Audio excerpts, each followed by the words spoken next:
Sir market చూసుకున్నట్లయితే all time హైలో ఉంది. సో ఇప్పుడు పోర్ట్ఫోలియోని మనం ఎలా మేనేజ్ చేసుకోవాలి అసలు? అండ్ మనం డైవర్సిఫికేషన్ ఉంటుంది కదా, అసలు మన స్టాక్స్ కరెక్ట్గా ఉన్నాయా లేదా, మన దగ్గర ఒక లక్ష్యం ఉంది, దాన్ని ఎలా డైవర్సిఫికేషన్ చేసుకుంటే కరెక్ట్గా ఉంటుందంటారు? రైట్.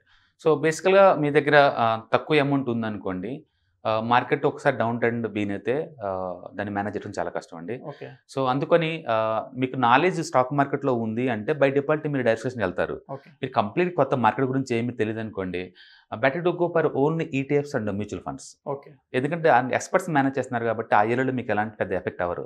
మార్కెట్ పడినా సరే త్వరగా రికవర్ అవుతాయి. అలా కాకుండా స్టాక్స్లో కనుక ఇన్వెస్ట్ చేసుకుంటే ఫస్ట్ మీరు క్లాసిఫై చేసుకోండి, మీది హై బీటా స్టాక్సా లో బీటా స్టాక్సా.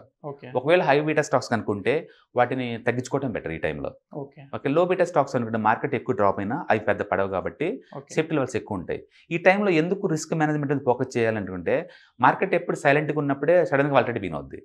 అది ఎంత స్మూత్గా ఖచ్చితంగా పైకి పోద్ది అనుకుంటున్న మూడ్లోనే కరెక్షన్ స్టార్ట్ చేస్తారు ఇంకా. అందుకని ఎవ్రీ 1000 పాయింట్స్కి టైం కరెక్షన్ కానీ లేదా ప్రైస్ కరెక్షన్ కానీ కంపల్సరీ. అందుకని వీఆర్ ఎక్స్పెక్టింగ్ 18,000 దగ్గర చాలా వాలటిలిటీ అవుతుందని మేము ఎక్స్పెక్ట్ చేస్తున్నాం.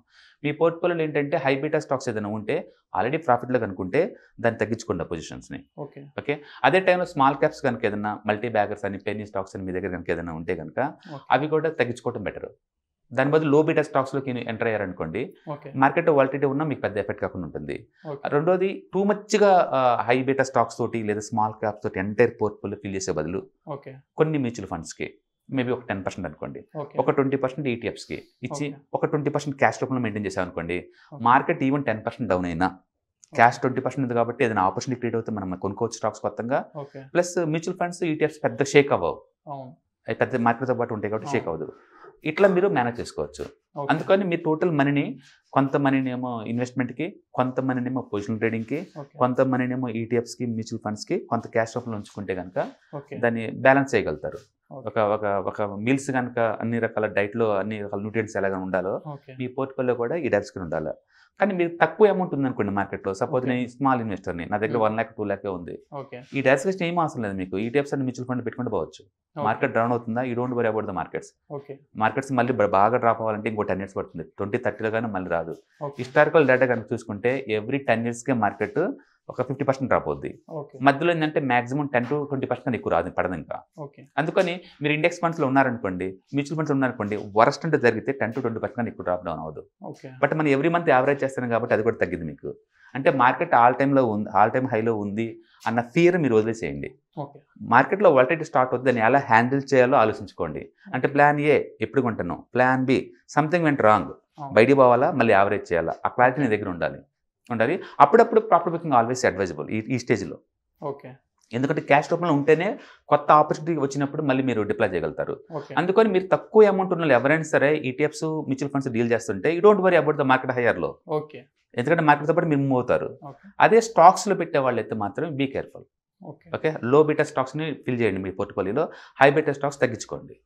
ఓకే. క్యాష్ని మాత్రం 20% మెయింటైన్ చేసుకున్నారు అనుకోండి, ఏదన్నా ఆపర్చునిటీ క్రియేట్ అవుతూనే ఉంటాయి. నాకు తెలిసి ఎవ్రీ మంత్ ఒక ఆపర్చునిటీ వస్తూనే ఉంటుంది దగ్గర నుంచి మార్కెట్లో. దాని అర్థం మనం ఏదో డౌన్ సైడ్ అవుతాం కాదు. యాక్చువల్ చెప్పాలంటే 2030 వరకు కూడా ఇండియా స్ట్రక్చరల్ గ్రోత్ చాలా పెద్దగా ఉంది, చాలా పెద్దగా ఉంది. You will do the next video on the why you have to bet అంటుంది ఇండియా 2030. ఓకే. సో అందుకని ఇండియన్ స్ట్రక్చరల్లీ గ్రోత్ బాగుంది కాబట్టి వరల్డ్ మొత్తానికి ఇప్పుడు ఈ టైంలో ఇండియా ఒకటే గ్రోత్లో కనబడుతుంది కాబట్టి లాట్ ఆఫ్ ఆపర్చునిటీ క్రియేట్ అవుతాయి. కాబట్టి మీరేంటంటే వాలటిలిటీని బీట్ చేసేలా ప్లాన్ చేసుకోండి. ఓకే. డ్రాడౌన్స్ అనేది కామన్, దాన్ని మీరు అవాయిడ్ చేయలేరు. ఇప్పుడు ఈ రోజు నైట్ అమెరికన్ మార్కెట్ 2% పడింది అనుకోండి, రేపు ఇండియన్ మార్కెట్ -3లో ఓపెన్ అవుద్ది. స్మాల్ క్యాప్ కంపెనీస్ అయితే -5కి వెళ్ళిపోతాయి డైరెక్ట్గా. ఓకే. హై బీటా స్టాక్స్ అయితే డైరెక్ట్ 10లో అవుతాయి. ఆ వాలటిలిటీ ఉంటుంది. అందుకని నా స్టాక్ ఎందుకు పడింది అని ఆలోచించే బదులు మన దాంట్లో ఉన్నట్లు హై బీటా స్టాక్స్ ఏంటి, అవి ఆల్రెడీ ప్రాఫిట్లో ఉంటే అట్లా ఎలా తగ్గించుకోవాలి ప్లాన్ చేసుకొని లో బీటా స్టాక్స్ మూవ్ చేశారనుకోండి, మీ పోర్ట్ఫోలియో బ్యాలెన్స్ అవుతుంటుంది. అప్పుడప్పుడు రివ్యూ చేయడం మీ పోర్ట్ఫోలియో చాలా ఇంపార్టెంట్ లాంగ్ టర్మ్లో. సో చూసారు కదా, మన పోర్ట్ఫోలియో అనేది అసలు ఎలా ఉండాలి, ఎలా రివ్యూ చేసుకోవాలి, కరెక్ట్ పోర్ట్ఫోలియోలో ఉన్నామా లేదా ఏదైనా చేంజెస్ చేసుకోవాలా, చాలా క్లియర్గా ఇన్ఫర్మేషన్ వచ్చింది కదా. Thanks for watching. నెక్స్ట్ వీడియోతో మళ్ళీ కలుద్దాం.